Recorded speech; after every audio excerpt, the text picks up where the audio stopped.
Assalamualaikum warahmatullahi wabarakatuh. Salam jumpa, salam sejahtera untuk Anda semua, saudara-saudaraku sekalian. Sampai saat ini saya masih terngiang-ngiang dengan apa yang disampaikan oleh Rumail Abbas atau yang akrab disapa Gus Rumail, ada juga yang menyebut Habib Rumail, terkait banyak hal dalam salah satu diskusi yang ditayangkan dalam salah satu kanal YouTube.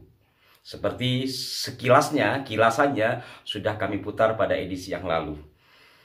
Saya tidak habis pikir bisa dikatakan bahwa Bung Karno itu tidak keren-keren amat, dia hanya dikelilingi oleh orang-orang bodoh. Padahal kita tahu siapa yang ada di sekeliling Bung Karno.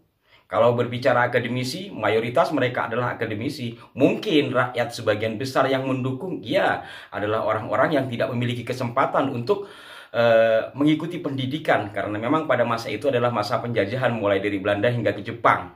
Kalau Bung Karno tidak dikatakan hebat, bagaimana mungkin seorang Mr. Ahmad Subarjo, seorang pejuang berdarah Aceh campur Jawa, bersiap untuk mengorbankan jiwanya jika Bung Karno dan Bung Hatta tidak jadi memproklamasikan kemerdekaan dan sebagainya.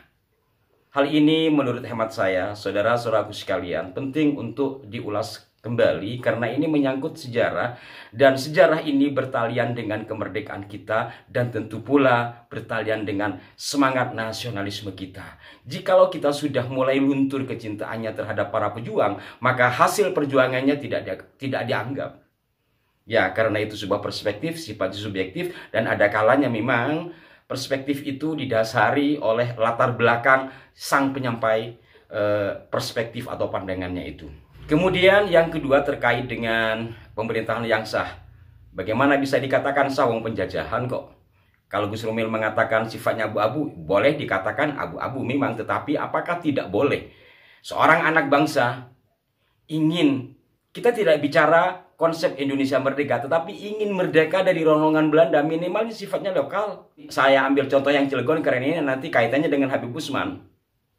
Apakah mereka beliau para alim alama, mursyid tarikah, yang disemangati oleh seorang mursyid tarikah, mungkin istilah sekarang itu berkelas internasional karena beliau berkedudukan di Mekah sana, di Jabal Abi Qubais, menggantikan sang guru, yakni Syekh Abdul Karim, yang kemudian pecahlah geger Cilegon 1888, dan ini yang oleh Habib Usman bin Yahya dikatakan sebagai perbuatan gurur, dan apabila itu dianggap sebagai semangat keagamaan maka itu adalah memburukkan agama. Seperti berulang-ulang saya sampaikan, ada dalam kitab yang beliau tulis sendiri, yakni Manhajul Istiqamah Fid Dini Bisalamah, dan kitab ini juga dipresentasikan oleh Sunuk Hurgronya sebagai sahabatnya.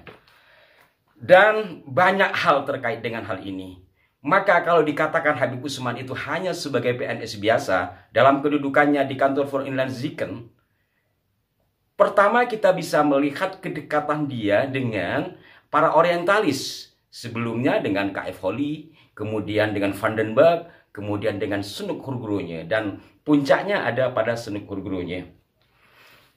Untuk kali ini saya tidak panjang lebar, saya hanya ingin menyampaikan yang sudah juga pernah saya ulas sebagian dari apa yang disampaikan oleh kalangan Hadromi sendiri, atau mungkin Ba'alawi ya, dari buku Mr. Hamid Al-Ghadri. Kalau melihat dari gelarnya ini Al-Ghadri, kalau ini ada kesamaan dengan Sultan Hamid Al-Qadri, maka beliau ini adalah Ba'alawi. Beliau menulis dalam buku ini di antaranya tentang kedekatan Sunuk Hurgronya dan kemarahan orang-orang keturunan Arab Hadramaut terhadap Habib Usman bin Yahya. Ini barangkali bisa menjadi gambaran bagi kita semua bagaimana peristiwa saat itu. Saya langsung bacakan saja bab 6 dengan judul Profesor Sunuk Hurgronya menentang gerakan Pan-Islam. A. Profesor Sunuk Hurgronya dan Usman ibnu Yahya. Sunuk memulai politik ini dengan bersahabat dengan seorang keturunan Arab di Jakarta bernama Usman ibnu Yahya. Setelah mengemukakan kedudukan syekh-syekh tarikat-tarikat di Aljazair seperti diuraikan dalam buku seorang Perancis, Louis Rain, berjudul Marabout it Hawan, dalam buku mana orang Perancis pada akhirnya berkesimpulan bahwa jalan yang paling baik untuk memerintah Aljazair adalah berteman dengan suatu tarekat untuk menghadapi tarekat lain yang memusuhi Prancis. Maka ia perkenalkan Utsman ibnu Yahya tersebut dalam suatu artikel dalam Rotterdam Koran tertanggal 14 hingga 16 Oktober 1886 dengan judul dalam bahasa Indonesianya itu adalah Sahabat Arab Pemerintah Hindia Belanda. Utsman ibnu Yahya adalah seorang ulama yang menentang tarikat itu, terutama tarikat Naqsyabandiyah yang seringkali menentang pemerintah Belanda. Maka berkatalah Snook tentang Utsman ibnu Yahya, dukungan orang Islam yang sedemikian itu untuk penguasa Eropa harganya tidak dapat diragukan, seperti juga pengetahuannya dalam ilmu agama dan yang karena pendirian agamanya sangat murni. Mendorongnya untuk menentang hal-hal yang selalu merupakan bahaya dan untuk mempertahankan ketentraman dan kekuasaan. Pemerintah Hindia Belanda harus berterima kasih mendapatkan di sana sahabat seorang Sayyid dalam kurung keturunan Nabi. Jadi menurut Snook, Habib Utsman itu adalah Sayyid keturunan Nabi yang terpelajar tinggi, yang di samping memiliki segala sifat yang menguntungkan yang sudah disebut di atas, juga memiliki kedudukan ningrat Islam tertinggi untuk membuat pengaruhnya di mana jutaan orang Islam tidak dapat diganggu-gugat. Terhadap penentang modern gerakan Naqsyabandiyah ini, saya ingin menarik perhatian kalangan luas.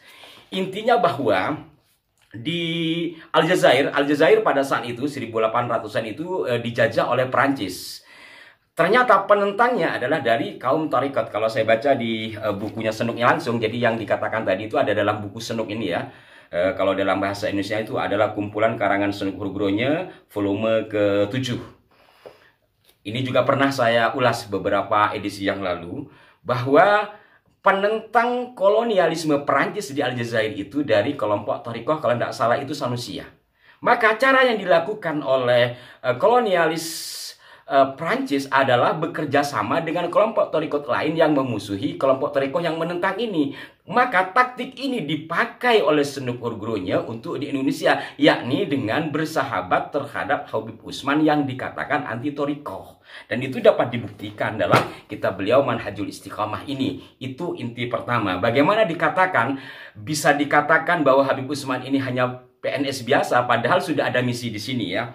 Saya lanjutkan. Pada halaman berikutnya 118, Mr. Hamid Al-Ghadri menuliskan dalam advis rahasia Snook pada Gubernur Jenderal tanggal 5 Juli 1890, ia berkata tentang Utsman ibnu Yahya bahwa Utsman menulis suatu kitab yang berjudul Manhaj al-Istiqamah. Kitab yang saya katakan tadi. Dalam buku ini, Utsman mencela kepercayaan pada tahayul, pemakaian jimat, dan lain sebagainya. Dan ini yang paling penting untuk Snook menentang menjadi anggota perkumpulan mistik. Maksudnya ini Thariqah. Yang menurut pendapatnya bagi orang muslim di zaman ini tidak cocok. Dan akhirnya hanya mengakibatkan ekses oleh guru maupun oleh murid. Dan hal ini harus dipasang sebagai sesuatu yang amat penting. Tujuan untuk dinamakan perang Sabil. Jadi pada intinya, melalui buku Manhajul Istiqamah fi Dini Bisalamah yang ditulis oleh Habib Utsman ini penting. Kenapa? Agar gerakan Thariqah yang umum disebut dengan gerakan mistik itu, ini nanti akan memantikan perang Sabil. Maka buku itu penting agar intinya sih agar mereka tidak ikut berthariqah, sehingga tidak melakukan gerakan-gerakan pemberontakan menurut mereka terhadap penjajahan Belanda, sehingga banyak fitnah disampaikan di situ oleh pihak Belanda. Pada bagian berikutnya, nasihat terakhir ini lebih berarti lagi karena Sayyid itu, maksudnya Habib Utsman ya, dengan tegas menghukum gerakan di Cilegon dan dulu di Bekasi dan menggambarkannya sebagai suatu gerakan agama palsu dan mengatakan bahwa para peserta dalam kerusuhan-kerusuhan itu hanya membahayakan diri sendiri di dunia dan akhirat. Ini sekali lagi ada dalam buku Manhajul Istiqamah fi Dini Bisalamah.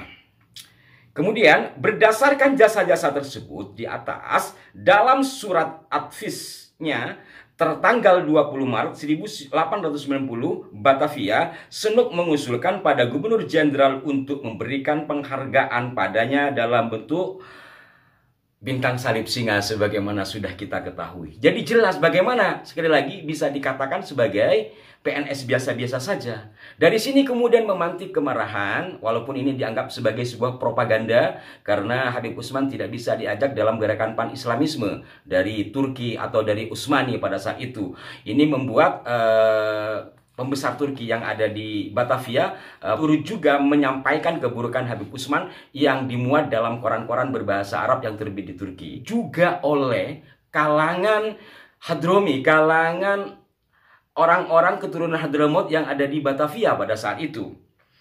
Kritik dan makian yang tajam terhadap Utsman sangat mengkhawatirkan Sunuk bahwa kewibawaan Utsman akan turun. Padahal kewibawaannya ini sangat berharga baginya dan bagi pemerintah Belanda. Dalam surat rahasia pada Gubernur Jenderal dari Kutaraja tanggal 7 Oktober 1900, Sunuk berkata bahwa ia ingin menganjurkan agar meraba duta besar Belanda di Konstantinopel untuk berusaha mendapatkan untuk Utsman suatu tanda kehormatan Turki. Dalam usaha itu, untuk memperbesar kemungkinan agar berhasil, diusulkannya agar pada pemerintah Turki ditekankan sepenuhnya sifat keagamaan dan sifat moral ajaran Utsman, dan jika diperlukan supaya ditunjukkan bahwa pandangan rendah dan fitnah yang ditujukan pada Utsman belakangan ini oleh pers Islam adalah seolah-olah disebabkan oleh sakit hati orang Arab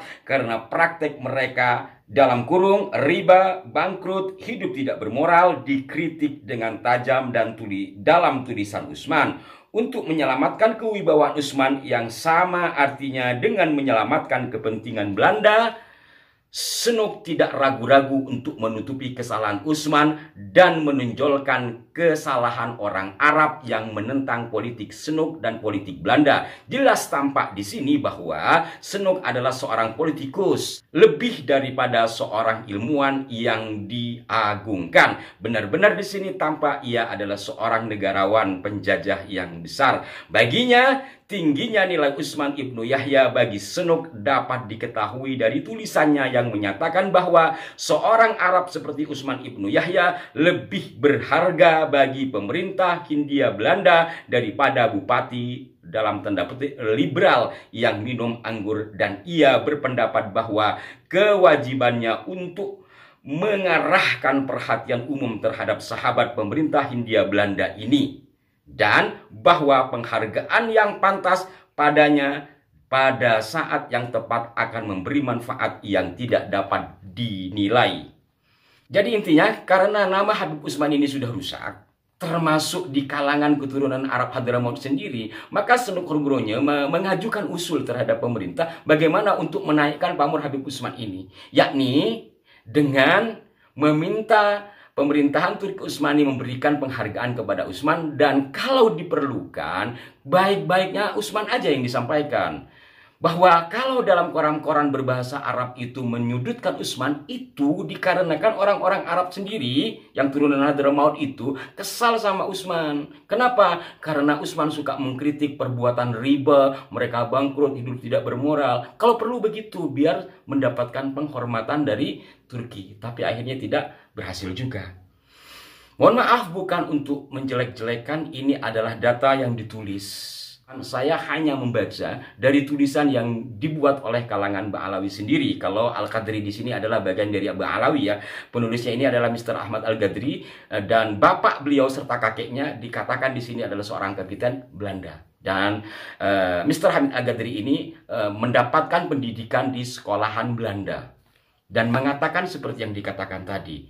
Nah, kembali lagi kepada apa yang disampaikan oleh Gus Rumail, bagaimana berkali-kali saya katakan itu dapat dikatakan sebagai PNS biasa. Padahal keterlibatan Habib Utsman, entah itu sebagai bagian dari kantor Von Inlanziken atau sebagai sahabat Sunuk Hurgronya, adalah untuk kepentingan Belanda itu sendiri.